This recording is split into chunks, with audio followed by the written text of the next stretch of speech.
at the end of the tasting, and I think this has been the most incredible expression of diversity, of elegance, and of beauty. I mean, I think there's some beautiful wines here. But we've got time just for a very few questions. So are there any questions from the audience?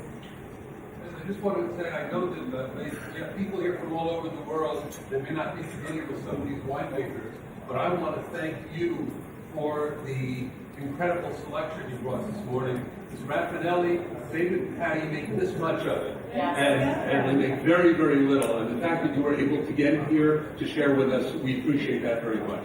Thank you. That's very kind of you. Karen said it, for some of them, we're really stealing their library. She had to wrest it from their hands. Any more questions?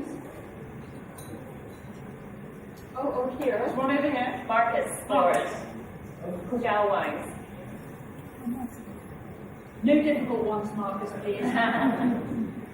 First of all, thank you. Fantastic tasting and event.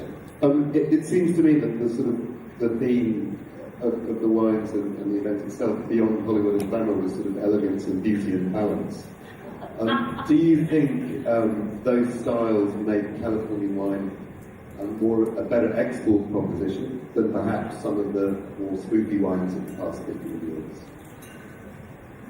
Who wants to take that one? Shall I? Speaking to Vision Market, I said to you at the beginning that sales of fine quality Chardonnay had doubled in the last year, but we have at last found clearly these styles are really ringing bells. I shouldn't ignore the fact that popular entry-level Zinfandels, both white Zinfandels and red Zinfandels, have a big place in the marketplace as well. But actually, for us, it's been very hard to get hold of really good Californian wine in the UK. That's been because we're very price sensitive.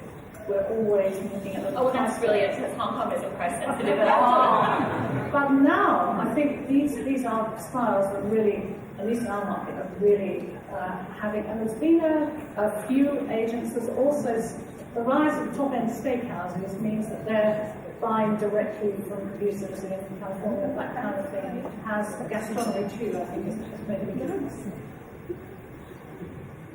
I think we've got time for one more question, if there are any. Yes. What over here? Thank you. I'm curious if you can speak to this question at all, and maybe Deborah can, since she's been in Hong Kong for so long. But I'm curious with the explosion of wine interest on the Chinese mainland, how California wines are or not developing a bigger footprint over there. I know here it's a different proposition. But Well, I think sadly California has lagged behind some of the other regions, and I think partly a victim of its own success in the U.S. So for many, many years, eyes weren't looking outward. There was such a strong, passionate following in the States that it was difficult for winemakers to, many of the top winemakers, of course, well, most of the top winemakers are on allocation. So to take that allocation back from loyal customers and bring them out to Asia, it has been tough for the top class. So we've seen a great surge in growth in California wine in the last 4 years, which is really exciting, and I can't help but think that has a little bit to do with the political austerity measures in China, in that, okay, let's stop serving the very obviously known brands, let's move to some brands a little less known, but still deliver super high quality. And I also think it has to do with the maturation of the market.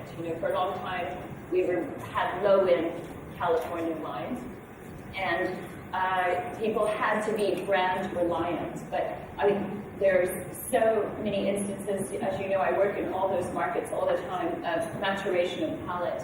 And as people become more and more mature and sophisticated about wine, they're looking to California because it does deliver high quality. And yes, some of them can be this rich, syrupy style that we are not used to in Asia, but there are many, many producers that are able to create and craft a wine that's much more comfortable for all of us with our Francophile pilots. So I'm expecting to see increased growth exponentially over the next few years for California. So I'm just telling you, because I have a lot of friends out there that are importers, you better pick up a few in your portfolio, because it's California's time. Well, I would like to thank my amazing panel, who are just, I mean, you know, how lucky are we to have three great women of the wine world here today. So thank you, Deborah.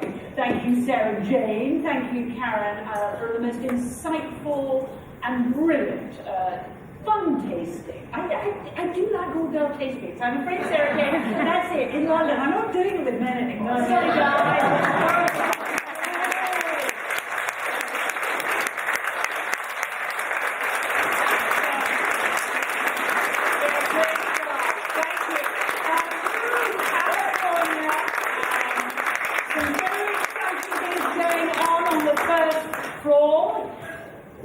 More to taste from California. First floor, go to the pavilion, and at 1:30 at the California Pavilion, there is something very amazing going on. It's David Garibaldi. You're going to have to go and discover it. It's fantastic.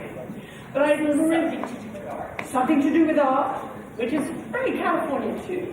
And most of all, I'd like to thank each and every one of you. You have been the most fantastic audience. I couldn't hear a pin drop. Maybe that was a muffled sound. I don't know. It is 8 a.m., but you've been the most wonderful audience.